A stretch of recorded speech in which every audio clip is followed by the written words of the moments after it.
Today, we unveil the Audi RS Q e-tron, the latest and technologically most sophisticated vehicle Audi Sport has ever developed for racing. Audi has always pushed the boundaries to do things in motorsport that nobody else dared to do before. The Audi Quattro was a game changer for the World Rally Championship. Audi was the first brand to win Le Mans 24 Hours with an electrified powertrain. Now, we want to begin a new era at the Dakar Rally. Our Audi RS Q e-tron was created from a blank sheet of paper in record time, and it stands for Vorsprung durch Technik, making things possible that many think are impossible. That's what progress means to me, and our customers once again will benefit from what we'll be learning with this project. The future of mobility is electric. Audi was one of the first car manufacturers to compete in Formula E. For us, electromobility is no longer a vision of the future. It's the present, our daily life. For example, our first fully electric high-performance model, the Audi RS e-tron GT, has been available on the market since the beginning of the year. The Dakar Rally offers us the opportunity to break new grounds. It's about presenting and developing our technology under the most extreme conditions. The Audi RS Q e-tron will have to master different surfaces, bumps, jumps, water crossings, and a lot of sand and dunes. In addition, the event lasts almost 2 weeks. Up to 800 kilometers are covered every day, sometimes even more. And that is the ultimate test for the technology. Entrepreneurial courage has always paid off for Audi. And I'm convinced that this also will be the case at the Dakar Rally. I trust in our engineering skills and the ability to make things possible that many consider impossible. One of the key factors to enter cross-country rallying and the Dakar Rally is the freedom of the technical regulations. For example, unlike in Formula E, we can use our own battery technology. The battery technology and the energy management offer the greatest potential in e-mobility. The concept we've chosen for the Dakar Rally is very complex, and the time to prepare for our first event in January 2022 is very challenging. I'm pleased with what our engineers and designers have produced in less than 12 months since the project was conceived. I would like to thank everybody involved in this very ambitious project. To me personally, the car looks stunning, and I'm sure you will be pleased the same way.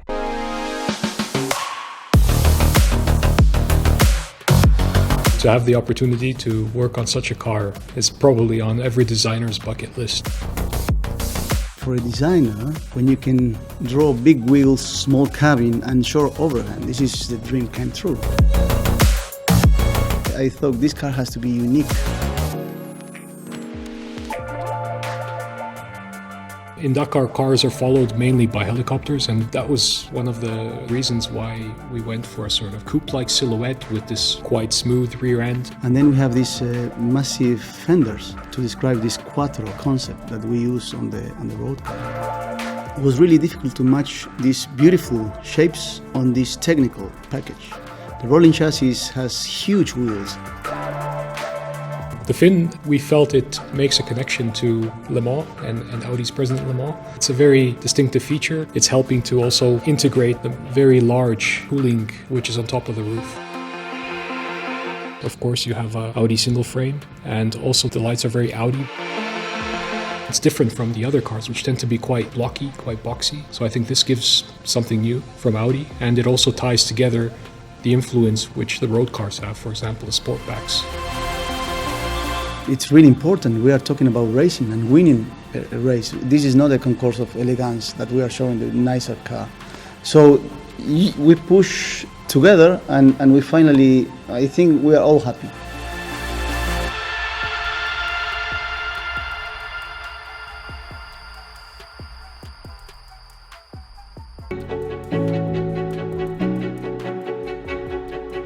To be honest, when I first heard about going into the desert, I said, wow, that's something completely new for us. With the design phase and the concept, we started around June, August 2020. We had to really start from scratch, except with our partner QMS, who had already a lot of success in the Dakar. But with the new project, it's something completely different. There was no real regulation existing for a new fully electric driven concept car like we have. With ASO and also FIA had to define the regulations. Everything what you develop, you have to really think in your head, will this last? Will this be possible? I mean, in the past we did our 24-hour car for Le Mans, which had to last for 24 hours, but now we have to have a car which basically has to last 14 days in the desert.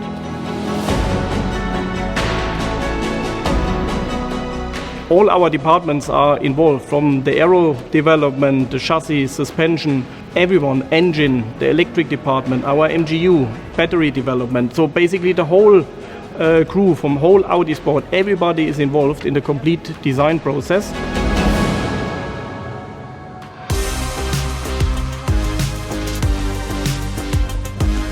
Weight is always a topic, especially when you have the battery, or with our concept you have the 3 MGUs in the car, 2 to drive the car and 1 for the generator to charge the battery at the end. And then we also have our combustion engine. But all these parts are developed for road racing, and their weight is always a topic. So these are all parts which are already designed, let's say, to be on the minimum weight what we can achieve.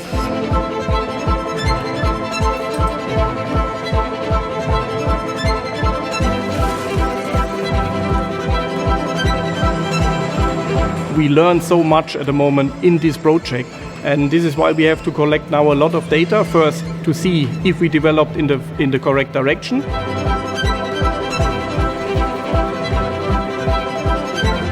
We really have some very experienced drivers in our lineup. They are also very important in the development phase. How you drive the car, how you have to feel in the car, especially now in the testing phase, but already before. Then we do the next step and analyze the data in test to see where we can go quicker or where we can get faster with the car to do also some improvements in terms of performance. We are able to really have the latest and greatest parts, let's say, from efficiency, from technology in the car, and really can show what we are able to do. And at the end, when you see the car, just how it looks, it's really amazing. And we are really looking forward to get the car into the desert finally and hopefully be successful and be on the top step at the end at one stage at the Rally Dakar.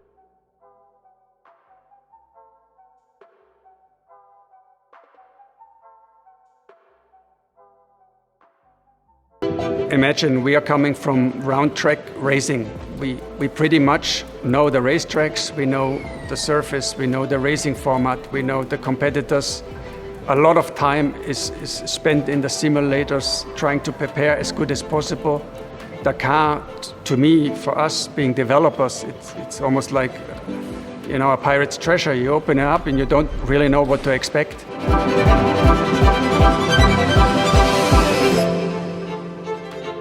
Before we even thought about the car, we at Audi Sport Racing asked ourselves the question, how could the future powertrain look like? And this is why we came up with what we call the energy converter concept, which is scalable and really adapts to every use case in racing.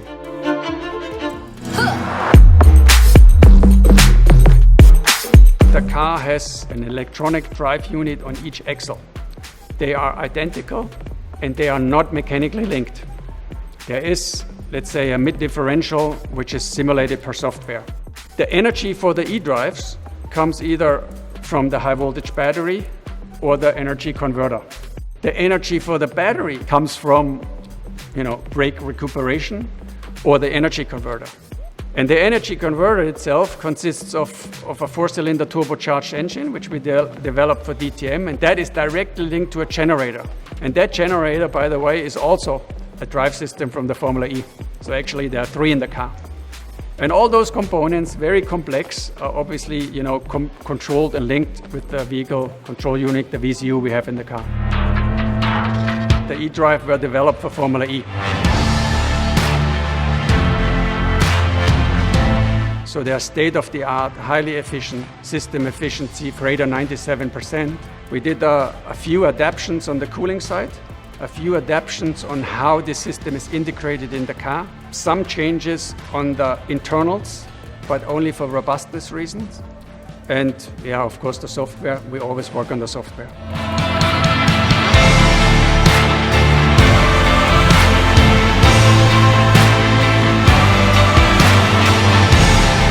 Thinking about the car, the jumps, digging into the sand, hitting stuff, stones, holes, etc.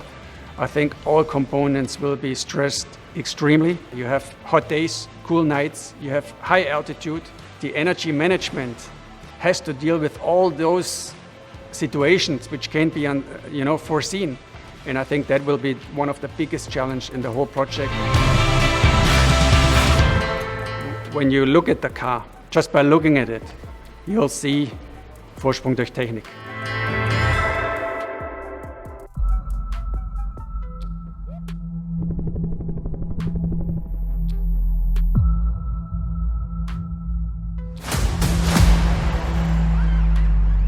It's a fascinating vehicle, for sure. It's a very, very complex. I have to say it's probably one of the most complex cars I've seen in my life. It's a little bit like going to the moon, because I can consider that the people who designed the rocket to go to the moon didn't know what they have to expect, and it's the same for us, I think, today as well.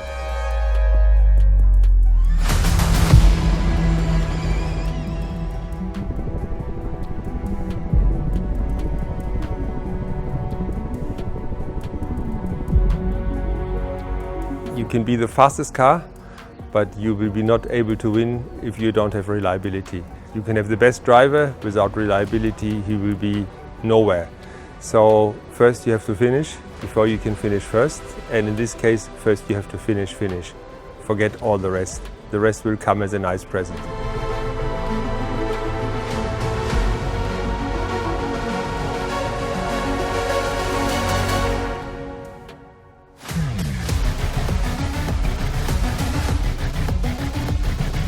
We tried to make the car service friendly, but obviously with so many electric engines, wiring lumens, fuel tanks, battery, and all of this, there's a lot more in this car than on a standard car, and that is a big difference. If you have to change, then it's a lot of work, obviously.